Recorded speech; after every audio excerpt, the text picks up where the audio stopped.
And El, having a son Sedidas, dispatched him with his own sword, because he regarded him with suspicion and deprived him of life, thus becoming the murderers of his own son. In like manner, he cut off the head of his daughter, so that all the gods were dismayed at the disposition of El. But at this time, Uranos, being in banishment, secretly sends his maiden daughter Astarte, with two of her sisters, Ea and Dione, to slay El by craft. But El caught them, and though they were his sisters, made them his wedded wives. And when Uranos knew it, he sent Imarmene and Hora with the other allies on an expedition against Kronos. And these El won over to his side and kept with him. Further, he says, the god Uranos devised the Batilia, having contrived to put life into stones. In El there were born of Astarte 7 daughters, Titanides or Artemides, and again the same that were born of Rhea 7 sons, of whom the youngest was deified at birth, and of Dione females, and of Astarte again 2 males, Desire and Love. And Dagon, after he discovered corn and the plow, was called Zeus Aerotrios, and of the Titans united to Sidak, who was called the Righteous, gives birth to Asclepius or Ashmun, the 8th son.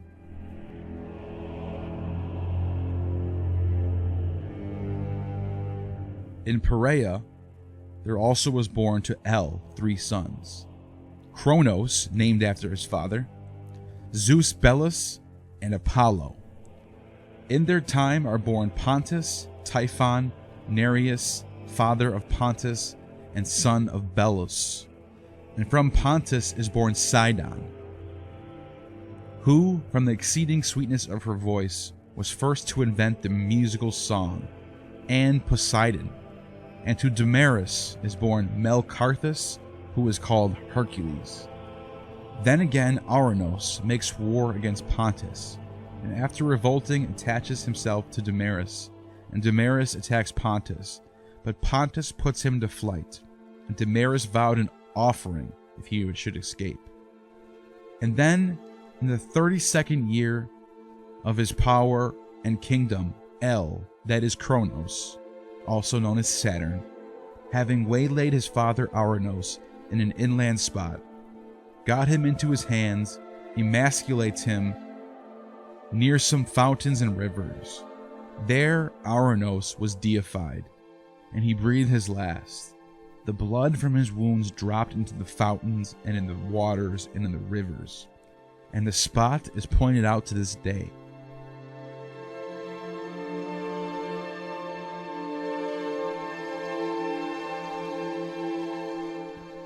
That is to say, the story of El, and such are the glories of the mode of life, so vaunted among the Greeks, of the men in the days of Kronos, whom they also affirm to have been the first golden race of articulate speaking men, that blessed happiness of the olden time. But Astarte, the greatest goddess, and Zeus Damaris, and Adonis, king of gods, reigned over the country with the consent of El. And Astarte set the head of a bull upon her own head as a mask of royalty. And in traveling around the world, she found a star that had fallen from the sky, which she took up and consecrated in the holy island of Tyre. And the Phoenicians say that Astarte is Aphrodite and Venus.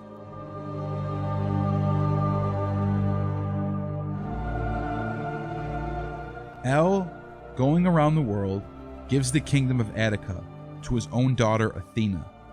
But on the occurrence of a pestilence and mortality, El offers his only begotten son as a whole burnt offering to his father Uranos, his son Yehud. And he circumcises himself, and compelling his allies to do the same. And not long after, another of his sons by Rhea, named Muth. Having died, he deifies him, and the Phoenicians call him Thanatos, or death, and Pluto. And after this, El gave the city of Byblos to the goddess Baltis, which is also called Dione, and Beirutis, to Poseidon, and the Cabiri, and Agrote, and Helios, who is also consecrated the remains of Pontus at Beirut. But before this god, Tautis, who is called Thoth, imitated the features of the gods who were his companions, El and Dagon and the rest, and gave form to the sacred characters of the letters, 4 eyes in front and behind, but 2 of them quietly closed, and upon his shoulders 4 wings, 2 spread for flying and 2 folded. And the symbol meant that El could see when he was asleep and sleep while waking, and similarly, in the case of the wings, that he flew while at rest and was at rest when flying. But to each of the other gods he gave 2 wings upon the shoulders, as meaning that they accompanied El in his flight. And to El himself, again, he gave 2 wings upon his head, one representing all ruling mind and one sensation. And when El came into the south country, he gave all of Egypt to Thoth, that it might be his royal dwelling place. And these things, he said, were recorded first by Sidoc's 7 sons, the Cabiri, and their 8th brother, Eshmun, known as Asclepius, as the god Thoth commanded them.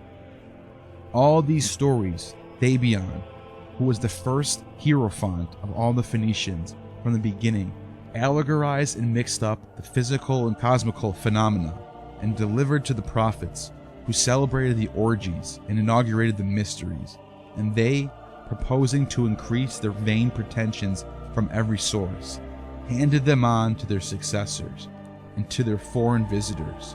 One of these, Osiris, the inventor of the 3 letters, brother Kana, who was first to have been named the Phoenix.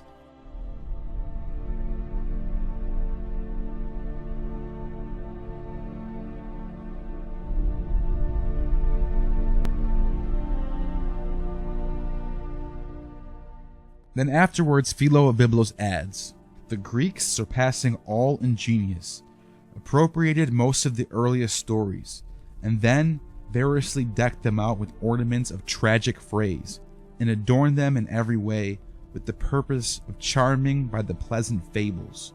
Hence Hesiod and the celebrated cyclical poets framed theogonies of their own, and battles of the giants and battles of the Titans, and castrations, and with these fables, as they traveled about, they conquered and drove out the truth.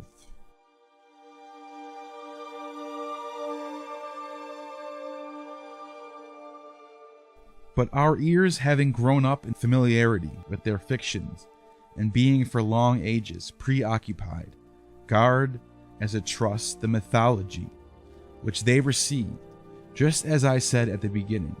And this mythology, being aided by time, has made its hold difficult for us to escape from, so that the truth is thought to be nonsense, but the spurious narrative truth. Let these suffice as quotations from the writings of Sanchuniathon, translated by Philo of Byblos, and approved as true by the testimony Porphyry the philosopher. The same author in History of the Jews further writes thus concerning El. Tautis, who the Egyptians call Thoth, excelled in wisdom among the Phoenicians, and was the first to rescue the worship of the gods from their ignorance of vulgar, and arrange it in the same order of intelligent experience. Many generations after him, a god, Sormeblos and Thuro, whose name was changed to Eusarthus, brought the light of theology of Thoth, which had been hidden and overshadowed by allegories.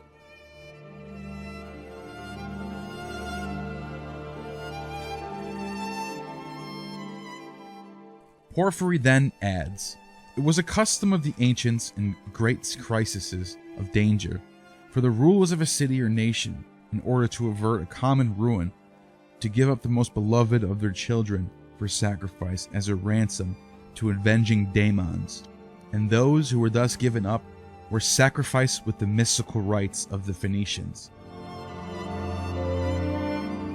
Kronos, who the Phoenicians call El, who was a king of the country and subsequently, after his decree, was deified as the star Saturn, had by a nymph of the country named Anobret, an only begotten son, whom on this account was called Yedud, the only begotten being still so called among the Phoenicians.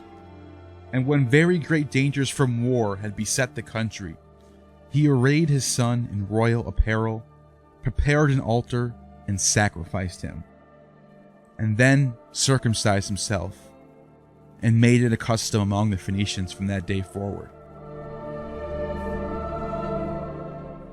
Porphyry then talks about how the same author, Philo of Byblos, in his translation from Sanchuniathon about the Phoenician alphabet, says concerning the reptiles and venomous beasts, which contribute no good service to mankind, but work death and destruction to any in whom they inject their incurable and fatal poison. This also he describes, saying a word for as follows: the nature of the dragon and of serpents Thoth himself regarded as divine, and so again after him did the Phoenicians and Egyptians, for this animal was declared by him to be of all reptiles most full of breath and fiery, in consequence of which it also exerts an unsurpassable swiftness by means of its breath, without feet and hands or any other of the external members by which the other animals make their movements. It also exhibits forms of various shapes, and in progress makes spiral leaps as swift as it chooses.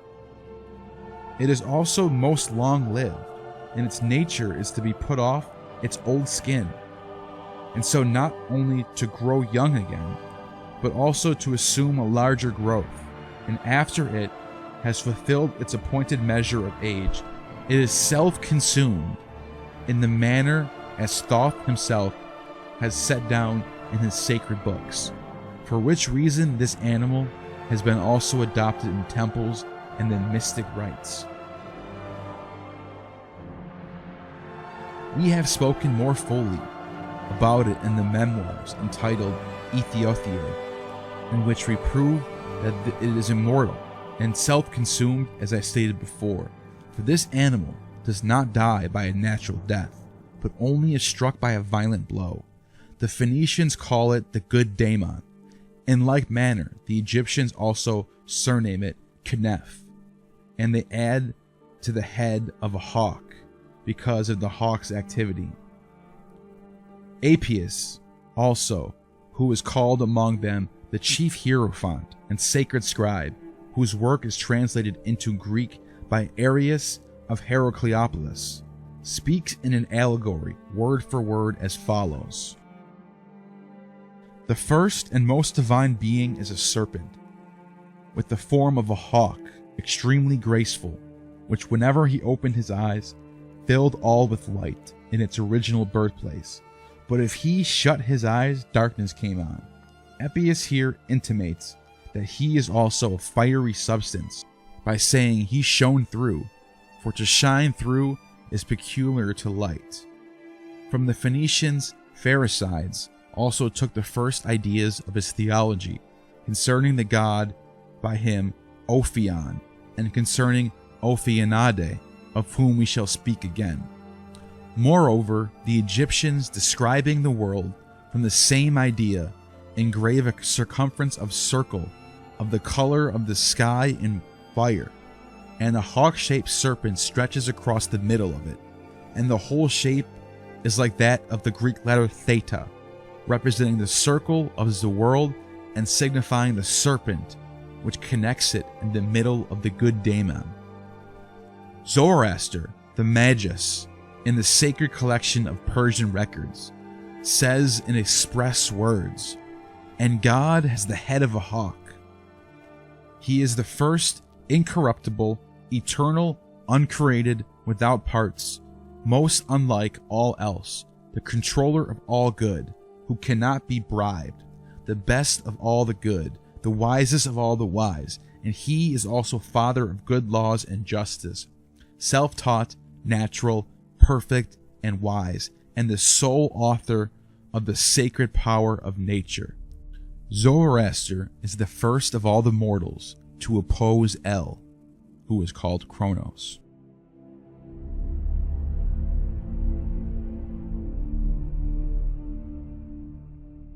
The same also is said of him by Astonis in the book entitled Octatuk. From Thoth, as is said above, all received their impulse towards physiological systems, and having built temples, they consecrated in the shrines the primary element represented by serpents, and in their honor celebrated festivals and sacrifices and mystic rites, regarding them as the greatest gods and the rulers of the universe. So much concerning serpents. Such then is the character of the theology of the Phoenicians and the Egyptians.